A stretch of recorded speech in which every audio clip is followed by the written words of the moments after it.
बगैर मैं ये नहीं कहती हूँ कि जो पहलवान करते हैं वो गलत कर रहे हैं, लेकिन ये है कि जो थेरेपिस्ट एक 5 साल की डिग्री करके पढ़ के निकल रहा है, मार्केट में आ रहा है, सो उसको बेहतर पता है कि कहाँ सा मसल कहाँ लगा हुआ है, कौन कौन सा मसल किस तरह मैंने ट्रीट करना है, या कौन सी हड्डी कहाँ है कि कब उसको मैंने जोड़ना या नहीं जोड़ना। बहुत से खबर होते हैं, कहते हैं गर्मी आ गई तो आइसिंग कर लो, सर्दी आ गई तो बड़े गर्म के टिकोर कर लो। पहलवानों की बताए हुए हमारा जो तकिया है ये ना कि हमारे पूरे सर के नीचे होना चाहिए, ये हमारी गर्दन के नीचे होना चाहिए। ठीक है, जैसे कि ये तकिया है तो इसके ऊपर मैं अगर सोता हूँ तो मुझे इसको अपनी गर्दन पे ऐसे रखना है। ठीक है, कि इसकी जो बेस लाइन है वो मेरी गर्दन के नीचे है, ना कि मेरे जो है वो सर के नीचे है। अस्सलाम वालेकुम व्यूअर्स, मैं आज आपकी मुलाकात करवा रहा हूं डॉक्टर मारिया तारिक से, जो फिजियोथेरेपिस्ट हैं, सुपरलेटिव क्लिनिक में एज ए CEO की सर्विसेज परफॉर्म कर रही हैं। थोड़ा सा मैडम अपने बारे में बताएं। अस्सलाम वालेकुम, मेरा नाम डॉक्टर मारिया तारिक है, मैं एक फिजियोथेरेपिस्ट हूँ। मेरा मास्टर्स इन वुमेन फिजियोथेरेपिस्ट है, यानी कि पेल्विक फ्लोर फिजियोथेरेपिस्ट। मैंने UK से 2 सर्टिफिकेशंस किए हुए हैं और फिटनेस ट्रेनर कोर्स भी किया हुआ है। इसके अलावा मैंने बहुत से हॉस्पिटल्स क्लिनिक में वर्क किया हुआ है, Ittefaq hospital, general hospital, sports and spine clinic, Rifah rehab centre. Now I am working as a lecturer at ILM institute and running my own clinic physiotherapy in Lahore. सबसे पहले मैं ये जानना चाहता हूँ कि जब भी वो हड्डियों का मसला होता है, जोड़ों का, नेक पेन, ये वो, तो लोग पहलवानों के पास चले जाते हैं। पहलवान जो है वो बड़े पॉपुलर हैं, तो आप जैसे जो पढ़े लिखे जो नॉन पहलवान जो हैं फिजियोथेरेपिस्ट लोग, इनके पास क्यों है? इन दोनों में डिफरेंस क्या है? थोड़ा हम ये जानना चाहेंगे प्लीज़। सर, जैसा कि आज का जदीद दौर चल रहा है, ठीक है, 21वीं सदी चल रही है, तो इसमें पता है कि अब एजुकेशन कितनी इंपॉर्टेंट है। ठीक है, बगैर मैं ये नहीं कहती हूँ कि जो पहलवान करते हैं वो गलत कर रहे हैं, या जो हम करें वही हम सही करें। अल्लाह ने शिफा रखी होती है, दोनों में रखी होती है, लेकिन ये है कि जब थेरेपिस्ट एक 5 साल की डिग्री करके पढ़ के निकल रहा है, मार्केट में आ रहा है, सो उसको बेहतर पता है कि कहाँ सा मसल कहाँ लगा हुआ है, कौन कौन सा मसल किस तरह मैंने ट्रीट करना है, या कौन सी हड्डी कहाँ है कि कब उसको मैंने जोड़ना या नहीं जोड़ना। जो मरीज़ जाता है वो चीज़ सोच के जाए कि मैं इसके पास जाना पे एक बार फिजियोथेरेपिस्ट से ज़रूर कंसल्ट कर लूँ, क्या पता उसके पास इलाज निकल आए। ठीक है, उसको इलाज देखते हुए वो उन चीज़ों को देखे कि जो एक थेरेपिस्ट पढ़ा लिखा बाहर आ रहा है, उसको ज़्यादा पता होगा, नॉलेज होगी कि मैंने इसको ट्रीट कैसे करना है। मतलब पहलवान जो है वो ऑब्वियसली एक पुराना वर्जन है, ठीक है, ये एक पढ़ा लिखा एजुकेटेड, मतलब न्यू जो टेक्निक्स के अकॉर्डिंग। जो लोगों का अचानक कहीं पर गिरते हैं, कोई चोट लगती है, कोई स्लिप होते हैं, तो फ़ौरन जो रेमेडी क्या होगी कि वो ठंडी पट्टी करनी है, गर्म पट्टी करनी है? ये बड़ा एक प्रॉब्लमेटिक क्वेश्चन है। ये सर बहुत इंटरेस्टिंग आपने सवाल में सब किया है, ये क्योंकि बहुत से खबर होते हैं, कहते हैं गर्मी आ गई तो आइसिंग कर लो, सर्दी आ गई तो बड़े गर्म के टिकोर कर लो। पहलवानों की बताए हुए लेकिन जो मैं अपने व्यूअर्स को बताना चाहूँगी चीज़ कि अगर आपको कहीं पर भी स्वेलिंग हो तो आप इस पर आइसिंग करें, बर्फ़ की टिकोर, ये बहुत ज़रूरी है कहीं पे स्वेलिंग हो जाए। और ये नहीं कि बर्फ़ की टिकोर को आपने रखना है, उसको जहाँ पे स्वेलिंग आपको लगती है उसको आप बर्फ़ को तोड़ कर उसका टॉवल में लपेट कर कवर करके, तो आप उसको अपने जहाँ पे भी आपका उसका सर्कल में उस पार्ट को करें। सिर्फ 10 to 15 मिनट, 15 मिनट से ज़्यादा अपने आइसिंग को नहीं करना। हाँ, बस केस आते हैं कि बाहर जाते हैं बाइक से नीचे गिरे, जैसे लीड की हड्डी, सबसे आखिर वाली हड्डी के बड़े मसले आ रहे होते हैं, वो कहते हैं जी स्वेलिंग वहाँ होगी तो आप बर्फ़ गरमाइश कर रहे होते हैं, चाहे सर्दी है चाहे गर्मी है। तो इसलिए बेस्ट है कि आप बर्फ़ को लें, बर्फ़ की आइसिंग करें, तो आपको बहुत रिजल्ट जाएंगे कि इससे बर्फ़ जो 2 दिनों के अंदर आपकी स्वेलिंग को कम कर देगा। स्वेलिंग कम हो गई है तो फिर हमें लगता है कि अच्छा अब इसमें नो डाउट हमें लगता है कि अच्छा अब हम इसमें गरमाइश दें, गर्म टिकोर दें, या बात हम करते हैं कि गरमाइश की जरूरत नहीं पड़ती है, मरीज़ को वैसे कुछ एक्सेस करते हैं वो ठीक हो जाता है। बिल्कुल ठीक। एक चीज़ हमारे पूरी जहाँ में बड़ी कॉमन होगी है, ये मोबाइल।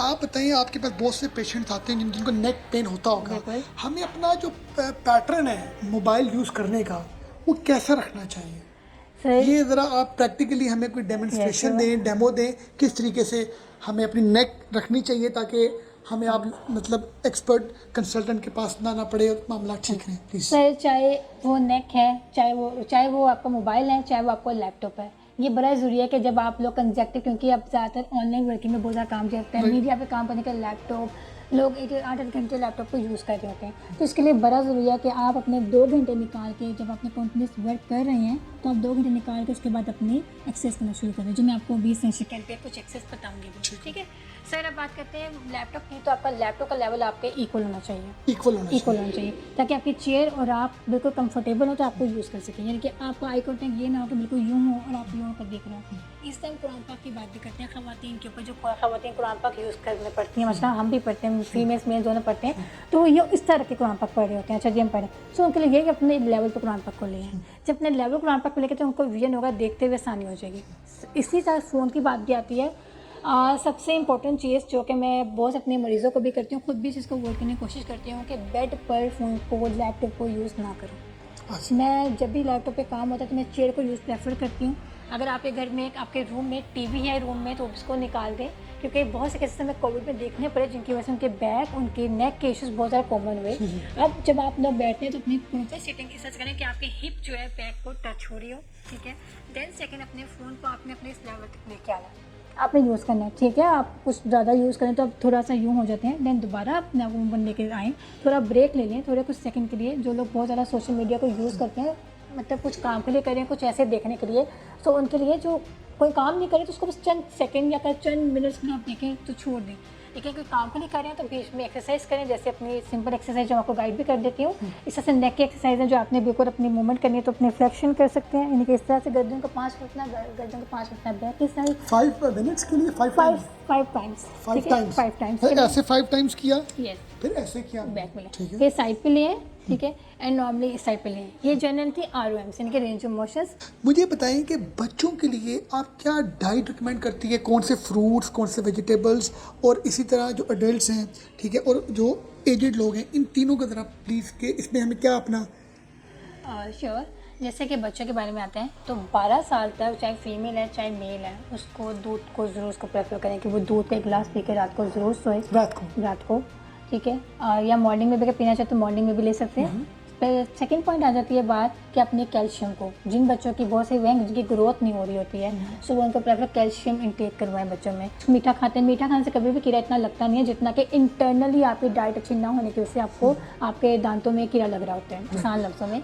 एडल्ट की बात करते हैं, जो फीमेल्स हैं स्पेशली, मेल्स भी हैं, जो फीमेलों के लिए मेरी ये रिकमेंडेशन है कि अपना हर 3 मंथ का कोर्स करें, विटामिन डी एंड कैल्शियम का एक साथ कोर्स करने के बाद कुछ मंथ्स के लिए छोड़ दें, देन दोबारा इसका कोर्स करें। बहुत सी ख़वातीन क्या करती हैं, अपने रात को पी देती हैं कैल्शियम को। नहीं, आपने सुबह 10 बजे सपोज, अगर आप सुबह का, और सेकेंड पॉइंट ब्रेकफास्ट, अगर आपने ब्रेकफास्ट 7 बजे 8 बजे कर लिया है तो 10 बजे आपके लिए ज़रूरी है कि आप एक कैल्शियम को इंटेक करें, ठीक है। देन जो आप वर्किंग करेंगी वो कैल्शियम आपकी बॉडी में पूरा डिस्ट्रीब्यूट होगा, ना कि वो एक साइड पे रहेगा, और उसकी वजह से आपकी बॉडी में एनर्जी भी रहेगी और आप एक एक्टिव होकर काम कर सकेंगे। फ्रूट्स की हम बात करें, चाहे वो बच्चे हैं, चाहे वो यंग हैं, चाहे वो अडल्ट हैं, तो हमारे यहाँ पे ना बड़ा ट्रेंड होता है कि खाने के फ़ौरन बाद फ्रूट खाना शुरू कर देते हैं, ठीक है। तो खाने के तकरीबन आधे घंटे 1 घंटे के बाद फ्रूट्स का लें ताकि वो फैट में आपके ना इन्वॉल्व हो। हमें जो वॉक है या जो जिम है या कोई भी एक्सरसाइज है, हमें ये कितने टाइम के हवाले से मिनिमम करनी चाहिए और कितने टाइम से ज़्यादा नहीं करनी चाहिए? जिन खवातीन को आर्थराइटिस का इश्यू भी है तो वो ज़रूरी है कि साइकिलिंग को यूज़ करें, ना कि वॉक को प्रेफर करें, ठीक है। राइट। अगर जो सी खवातीन अपने वेट को कम करना चाहती हैं, यानी कि अपने आप को, तो दूसरी बात अपनी डाइट कंट्रोल करें, लें हर चीज़। सपोज मैं कहती हूँ मुझे निहारी और नान बोला पसंद है, मैं तो छोड़ नहीं सकती हूँ, ठीक है, मैं उसको ज़रूर लूँगी, लेकिन मैं हाई इंटरवल एक्टिविटीज़ करना शुरू कर दूँगी। वो एक्टिविटीज़ करूँगी ताकि मेरा वो डाइजेशन भी कम्प्लीट हो जाए, मुझे वो फैट में भी ना मिले, और मेरी जो एक्सरसाइज है वो भी इम्प्रूव हो जाए। बिल्कुल जी। मुझे बताएंगे हमारा जो स्लीपिंग पैटर्न होता है वो कैसा होना चाहिए, जो हमारे बोन्स के हवाले से या हमारी ओवरऑल बॉडी के हवाले से बेहतर हो? बिल्कुल, ये आपका बड़ा अच्छा सवाल है। डिफरेंट तरह से फिर वही बात आती है, हमारे स्पोर्ट्स में हमारी डिफरेंट तरह से सोशल वुमेन हेल्थ में बड़ा काम आता है। स्पोर्ट्स का इसलिए मैं जिक्र करती हूँ कि क्योंकि बहुत से क्लिप्स आते हैं मेरे पास, तो जब वो कहते हैं ना कि मुझे ये मसला है, तो मेरा पहला सवाल होता है कि स्लीप कैसी है, ठीक है। स्लीप है, चाहे वो मेरे पास एक खवातीन आ गई है, उसके बैक के साथ इशू आ गया, नेक के साथ आ गया, क्योंकि बहुत ज़्यादा मोबाइल यूज़ करते हैं, उसके बारे में भी रात सारी मोबाइल यूज़ कर रहे होते हैं आजकल का। स्लीप के लिए पॉइंट से बताऊँ तो रात को अपनी नींद सिर्फ सोने में होनी चाहिए। अच्छा। मैक्सिमम आपके वैसे 7 to 8 आवर्स कहते हैं कि आपने सोना चाहिए, लेकिन अगर आप रुकनी है तो आप मैक्सिमम 11 बजे अपने गैजेट्स को अपने रूम से अवॉइड करें और 4 बजे तक ज़रूर सोएं, जब तक तहज्जुद, क्योंकि हम मुस्लिम हैं तो तहज्जुद के लिए हमें उठना ज़रूर चाहिए, उसको पढ़ना चाहिए, उसके बाद हमारे पास नमाज आ जाती है, तो ना ताकि आपकी नमाज भी मिस ना हो, आप अपना दुनियावी काम भी करें और आखिरत के लिए भी काम करें।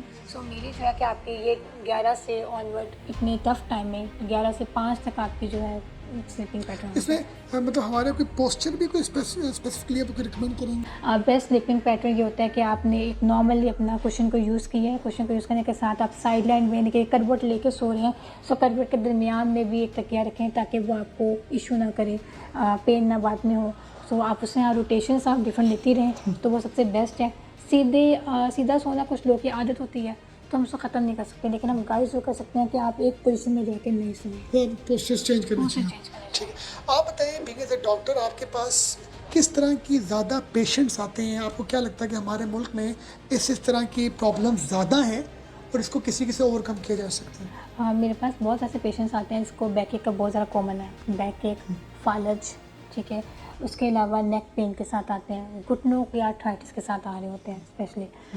डिफरेंट तरह से पेशेंट्स ही मेरे पास आते रहे हैं। सीपी चाइल्ड, ठीक है, जो माजूर बच्चे होते हैं वो भी आते हैं, उनकी थेरेपी भी बड़ी इंपॉर्टेंट है। नॉर्मली हमारे मुल्क में जो सबसे कॉमन तरह का प्रॉब्लम है वो है बैक का है, जिसका आपने बताया। बहुत common। तो इसमें हमें अपना लाइफस्टाइल बैठने के लिए, चलने के लिए क्या रखना चाहिए एज ए कंसल्टेंट, आप अगर गाइड करें? अगर मैं बात करूँ तो चलने के पॉइंट से भी, बैक के इशू के पॉइंट से या नेक का भी कोई भी इशू आपसे ले लें तो ना बेल्ट लगाना शुरू करते हैं या पोले लगाना शुरू कर देते हैं। हालांकि इतनी इंजरी नहीं होती है, इतना मसला नहीं होता, मसल नहीं इतना इंजरी हुआ था, तो उसके लिए बड़ा ज़रूरी है कि आप जॉगर्स का यूज़ करें। जॉगर्स का, मेडिकेटेड जॉगर्स का, ठीक है। Medicated joggers। जो अगर आप वॉक कर रही हैं, कंफर्टेबल जूते, शूज़, सैंडल्स अगर हमारे कंफर्टेबल है ना, ठीक है। तो हमें जब रात को सोएंगे ना तो हमें स्लीपिंग भी अच्छी आएगी। अगर हमारे कंफर्टेबल पाँव हैं, आपकी बहुत सी बीमारियाँ आपके पाँव की वजह से हो रही होती हैं आपको, तो बड़ा इंपॉर्टेंट आपने मैसेज दिया है।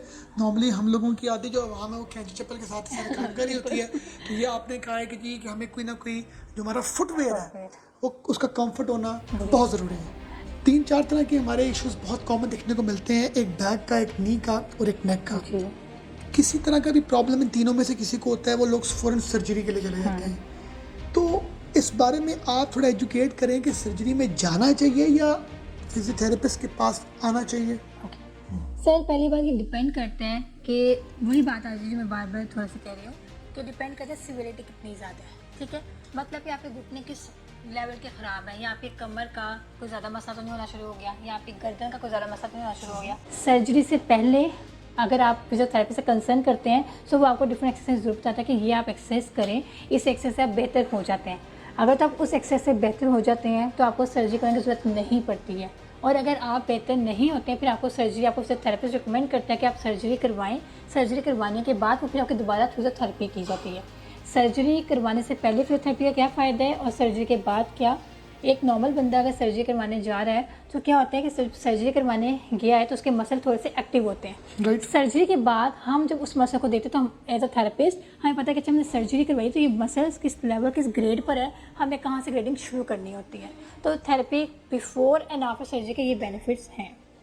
एक तो हम चाहेंगे कि आप व्यूअर्स को हम एक सेशन दिखाएं जिसमें स्लीपिंग पैटर्न के हवाले से, बैठने के पैटर्न के हवाले से या चलने के पैटर्न के हवाले से क्या हमें डॉक्टर साहब एडवाइस करते हैं। अस्सलाम वालेकुम, my name is doctor Ali Haider. मैं एज अ फिजियोथेरेपिस्ट जो है वो फिजियो सुपरलेटिव में अपनी सर्विसेज जो है वो प्रोवाइड करता हूँ। तो बेसिकली आज मैं आपको बताऊंगा कि हम जो अपना डेली लिविंग में या डेली एक्टिविटीज़ में अपने पोस्चर्स को कैसे मेंटेन करते हैं, ठीक है, ड्यूरिंग स्लीपिंग, वॉकिंग और जो है वो सिटिंग। तो सबसे पहली बात है कि हम जब सोते हैं तो हमें सोना कैसे चाहिए, ठीक है, और नीचे जो हम तकिए रखते हैं तो वो हमें किस पोजीशन में कहाँ पे रखने चाहिए। तो मैं आपको बताता हूँ। जैसे कि ये सपोज करें कि मेरा एक बेड है, ठीक है, स्लीपिंग बेड है, तो मैं इसके ऊपर कैसे सोऊंगा। तो मुझे इसके लिए जो है वो अपनी सबसे पहले तो मुझे तकिए को देखना है कि तकिया ना तो मेरा बहुत ज़्यादा नरम हो और ना बहुत ज़्यादा हार्ड हो। और तकिए को मैंने जो रखना है बेसिकली हमारी ये जो स्पाइन है इसका एक स्ट्रक्चर है पूरा, ठीक है, ये इस तरह कर्व बनाती है। तो आप अगर कोई भी हार्ड चीज़ रखेंगे तो ये जो स्पाइन होगी ये हमारी स्ट्रेट हो जाएगी, सीधी हो जाएगी, तो फिर हमें ये जो है वो पेन करती है। हमारा जो तकिया है ये ना कि हमारे पूरे सर के नीचे होना चाहिए, ये हमारी गर्दन के नीचे होना चाहिए, ठीक है। जैसे कि ये तकिया है तो इसके ऊपर मैं अगर सोता हूँ तो मुझे इसको अपनी गर्दन पे ऐसे रखना है, ठीक है, कि इसकी जो बेस लाइन है वो मेरी गर्दन के नीचे है, ना कि मेरे जो है वो सर के नीचे है। तो ये इस तरह होना चाहिए, इस तरह मुझे सोना चाहिए, ठीक है। सेकंड ये है कि आपको जो है वो सोना किस पोस्चर में चाहिए। सबसे अच्छा जो पोस्चर है स्लीपिंग के लिए वो साइड लाइंग है, ठीक है, इस तरह, और इसको टाइगर स्लीपिंग भी कहते हैं। आप जो अपना हाथ है इसको ऊपर भी रख सकते हैं, नीचे भी रख सकते हैं। पिलो आपकी वहीं पे गर्दन के नीचे आएगा और ये आपकी ये वाला, ठीक है, पिछली लेग आपकी जो है वो स्ट्रेचिंग में हो। तो ये एक अच्छा जो है वो स्लीपिंग पोस्चर है। अब इसके बाद जो है वो आ जाता है हमारे पास सिटिंग पोस्चर की, हमें बैठना किस तरह चाहिए। बेसिकली ज़्यादा लोग ऑब्जर्व भी करते होंगे और देखते भी होंगे कि वो जब बैठते हैं ना तो वो ऐसे बैठते हैं, ठीक है। ये उनकी जो छाती है वो पेट की तरफ गिर रही होती है नीचे, जो कि बहुत गलत है, और उनको जो है वो उनकी जो स्पाइन है उसका स्ट्रक्चर पूरा ख़राब कर रही होती है। तो हमें बैठना बेसिकली इस पोस्चर में चाहिए। बट इसमें मसला क्या होता है, ये एक ज़रा थोड़ा सा वियर्ड सा लगता है क्योंकि हमें इस पोस्चर की आदत नहीं होती। तो जो लोग इस पोस्चर में भी बैठते हैं वो ये करें कि पीछे एक या तो जो है वो बेल्ट लगा लें, या फिर इस तरह करें कि उसके लिए आप इस पोस्चर को मेंटेन करने के लिए आपका जो लैपटॉप है या कोई भी आपका वर्किंग स्टेशन है उसकी जो लेंथ है वो आपकी आई कॉन्टैक्ट के दरमियान हो, ताकि उसको आप इस तरह यूज़ करें या जो भी आप करते हैं तो उसको आप सिटिंग में मेंटेन कर सकें। उसके अलावा हमारा जो है वो वॉकिंग पोस्चर को क्या होना चाहिए। वॉकिंग पोस्चर में हमारे पास बेसिकली ये हमारी स्पाइन का जो बेसिकली नॉर्मल स्ट्रक्चर है वो ये होता है, ठीक है। इस तरह मैं खड़ा हूँ तो देखिए मेरी चेस्ट ऊपर की तरफ है, ऐसे जैसे हम निकालते हैं, ठीक है, और लंबर पीछे मेरी स्ट्रेट है। तो चलने का स्टाइल तो ये होना चाहिए, ठीक है, ये। लेकिन हम कैसे चलते हैं, हम ऐसे चलते हैं। तो ये चीज़ भी आपको जो है वो बहुत ज़्यादा बाद में पेन करती है और डिफरेंट जो है वो प्रॉब्लम्स का ये जो है ना वो बन जाती है ज़रिया। तो हमें इसके लिए क्या करना चाहिए, एक तो आप बेल्ट यूज़ कर सकते हैं, दूसरा आप अपनी छाती को या अपने पोस्चर को ऐसे सीधा रख सकते हैं, ठीक है, और इस तरह चल सकते हैं वॉकिंग में। और बाकी आपका जो फुटवेयर है वो इजी होना चाहिए, उसका सोल जो है वो रबड़ का और कंफर्टेबल होना चाहिए। तो ये कुछ पोजीशंस ही बहुत ज़रूरी, तो इनको मेंटेन आपकी डेली एक्टिविटीज़ में ज़रूर करना चाहिए। Thank you very much. जाते जाते आप हमें कोई मैसेज दें, क्योंकि मकसद एक्चुअल में हमारा आज के सेशन का ये है कि हमारी हेल्थ, हमारी फिटनेस बेहतर होगी तो हम कल को अच्छे तरीके से काम कर सकेंगे, ग्रो कर सकेंगे और मज़ीद बेहतर से बेहतर की तरफ जा सकेंगे। बिल्कुल, मेरा तमाम जितने भी व्यूअर्स मेरे देख रहे हैं, मेरे उनके लिए ये पैगाम भी है कि अपने बच्चों को एक्टिविटीज़ में लेकर आएँ, अपनी डाइट को बेहतर करें और अपनी जो सप्लीमेंट्स, मल्टीविटामिन्स डाइट के साथ साथ उनको भी इंटेक करना शुरू करें। और दूसरा, अपनी फ़िटनेस पे फोकस करें, डिफरेंट तरह से एक्सरसाइज करें। बहुत से हमारे यहाँ पे प्रोग्राम्स होते हैं, मॉर्निंग में भी योगा आ जाता है, पाइलेट्स थेरेपी हो जाती है, जो कि बहुत इंपॉर्टेंट है मेल के लिए भी फीमेल के लिए भी। सो उसको ज़रूर करें और बच्चों को किसी ना किसी स्पोर्ट्स एक्टिविटीज़ में ज़रूर करें, क्योंकि ये बहुत ज़्यादा सोशल मीडिया मोबाइल यूज़ करने की वजह से बच्चों की एक्टिविटीज़ कम होती जा रही हैं। तो बच्चों को डिफरेंट गेम्स में इन्वॉल्वमेंट करवाएं फिज़िकली। अगर आपको कोई भी मसला आता है, कमर का, गर्दन का, मोहरों का मसले, या आपको स्पेशली आपके प्राइवेट पार्ट्स में कोई फीमेल को स्पेशली पेन हो रही होती हैं, सो उन सब के लिए मैं यहाँ अवेलेबल हूँ। आप यहाँ पे हमारी अपॉइंटमेंट को बुक कर सकते हैं और हमसे मशवरा कर सकते हैं और अपना सेशन जो है करवा सकते हैं। Thank you so much. अल्लाह हाफिज़। थैंक यू वेरी मच जी, आपने बड़ा अच्छा गाइड किया मैम। व्यूअर्स आपने भी देखा, थैंक यू वेरी मच।